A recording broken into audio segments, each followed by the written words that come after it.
Once upon a time, in a small village, there lived a young man named Samuel. He was known for his cheerful spirit, but one year, everything seemed to fall apart for him. A terrible drought swept across the land, and Samuel's crops withered. His neighbors, too, struggled, and soon the village was filled with complaints, fear, and despair. One evening, Samuel sat under an olive tree with his mother, pouring out his heart. "Mother, I don't know what to do. I've prayed, but nothing changes. How can I stay positive when everything is so hopeless?" His mother, wise and faithful, replied, "Samuel, let me tell you a story from the Bible.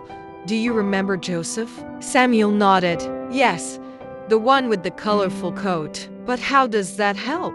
She smiled. Joseph faced negativity everywhere. His brothers hated him and sold him into slavery. In Egypt, he worked hard, but he was falsely accused and thrown into prison. Despite all this, Joseph trusted God and kept a positive attitude. He believed that God was working for good, even in the darkest times. Samuel's eyes widened. "But wasn't he scared or angry?" "Of course," she said.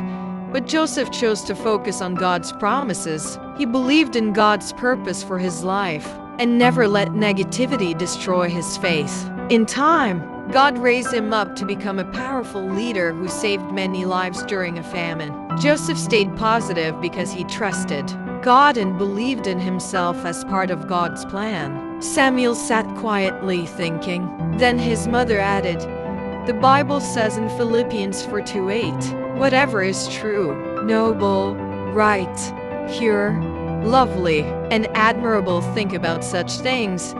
Even when we face challenges, we can choose to focus on God's blessings and the good that can come from the struggle." The next day, Samuel decided to change his mindset. Instead of complaining, he encouraged his neighbors. He started sharing the little water he had and helped replant crops. His kindness inspired the entire village. They worked together, prayed, and soon, rain began to fall. Samuel learned that staying positive in a negative situation wasn't about ignoring the problem, it was about trusting God, believing in His plan, and doing his part with faith and hope. And just like Joseph, Samuel's faith and positivity brought blessings to everyone around him.